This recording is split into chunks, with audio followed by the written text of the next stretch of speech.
দেখেন এই পুরোটাই হচ্ছে গিয়া সুপার ফ্লপ ড্রামা। এই যে আপনি যাদেরকে দেখছেন এদেরকে দেখে কিন্তু এটা মনে হচ্ছে যে শুটিং এ, নাটকের শুটিং এর জন্য যেরকম ড্রেস আপ করে বা যেমন খুশি তেমন সাজে, এরকমই মনে হচ্ছে।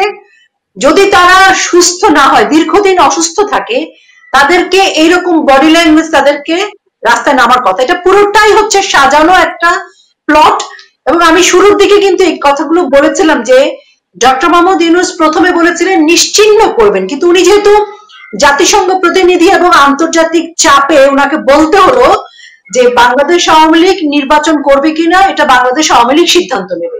কাজে তখন তো ওনাকে প্লট সাজাতে হয়েছে, এবং সেই প্লটটা সাজানোর জন্য সামনের যে প্লেয়ার সে হচ্ছে হাসনাত, এবং উপদেষ্টা হিসেবে থেকে কিন্তু আসিফ মাহমুদ বলল যে সেনাবাহিনী প্রধান ডক্টর মোহাম্মদ ইউনূসকে শুরুতেই একসেপ্ট করতে চাচ্ছিলেন না, অর্থাৎ সেনাবাহিনীকে কিন্তু একটা দায় দিয়ে সে মানুষকে প্রস্তুত করছিল ড্রামাটার জন্য। এবং তারপর শুরু হয়ে গেল সেনাবাহিনী ভার্সেস হাসনাত আব্দুল্লাহ, এবং তারপর আমরা দেখলাম এইসব মানে আহত মানে সমন্বয়কারী বা আহত স্টুডেন্টের নাম করে এরা সব এখানে নেমে এসেছে।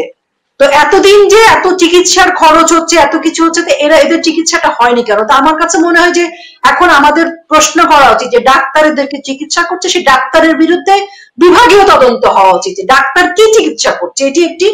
আরেকটি হচ্ছে এই যে ধরেন ঠিক আছে, যদি যদি তাদের কথা মতো আমাদের চলতে হয়, যুক্তিটা কি যে সে চাবে আওয়ামী লীগ নিষিদ্ধ হবে তারপর সেনাবাহিনীকে কন্ট্রোল করবে?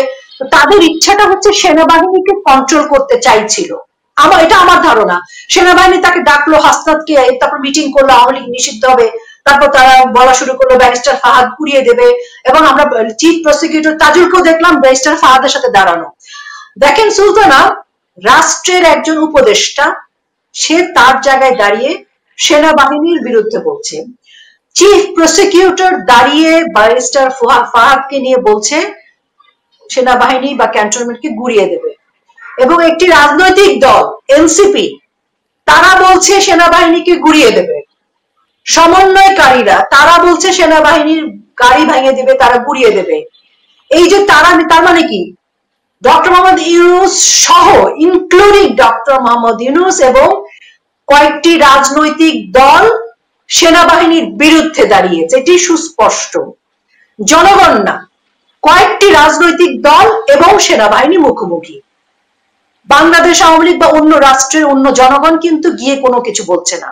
তাহলে ইউনূস যদি মনে করেন এনসিপি, এবি পার্টি যারা শাহবাগে নিষিদ্ধ যেখানে সমাবেশ করা সেখানে তারা রাত্রি যাপন করছে, সিঙ্গারা খাচ্ছে, মজো খাচ্ছে, বিরিয়ানি খাচ্ছে, তাদের বিরুদ্ধে অ্যাকশন নিতে হবে রাষ্ট্রকে, এনসিপির বিরুদ্ধে অ্যাকশন নিতে হবে।